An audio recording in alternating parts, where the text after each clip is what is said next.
Chef Dan Bobo, and today I'm going to give you one of the tips that chefs use for slicing things. First of all, you need a sharp knife. This is a 12-inch French knife, also called a chef's knife. I've had this one for a couple years now. It's nice and broken in, nice rosewood handle. That's what I like. When I have it in my case, I keep it in one of these.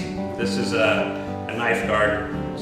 Guards the blade, and also you won't cut yourself when reaching into your kit to get it. So I keep that on at all times when I'm not using it. So taking it out of there. Between uses, sometimes I sharpen it if the knife's getting very dull.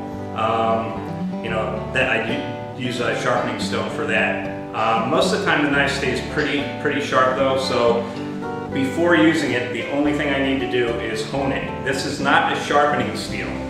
This is a honing steel. This is only made, it's not made to sharpen knives, it's made to take the burrs off the edge of the blade.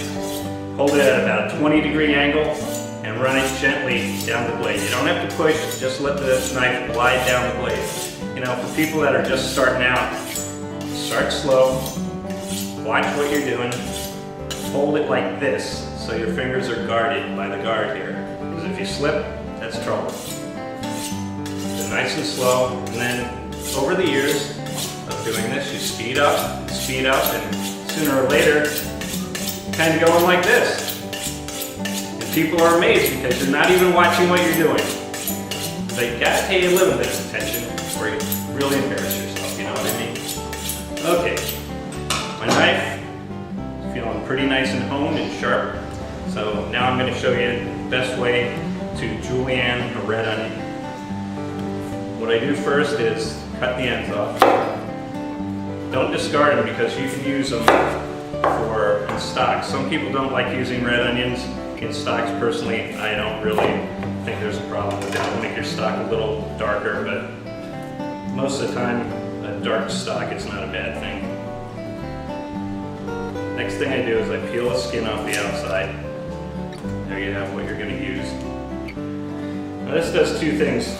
By cutting it in half, what you're doing is you're making it easier to handle, and you're also promoting safety, because what we're going to do, and this is a basic safety rule for cutting anything, is you want it flat on flat. You don't want it rolling around. That will lead to all kinds of problems, like this, and you don't want to do that. So flat on flat always. Okay, I'm just going to julienne this. This is probably the easiest cut in an onion.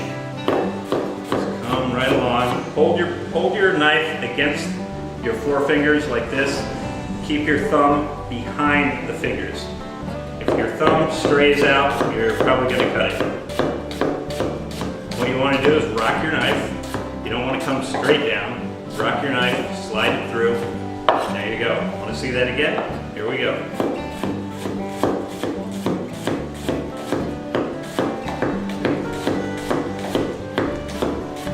When you get to the end, you can flip it over, and you do that. That's safer yet. There you have some nicely julienned onions. You can use them on salads, you can saute them, use them in soup, whatever you like. And that's your tip for the day.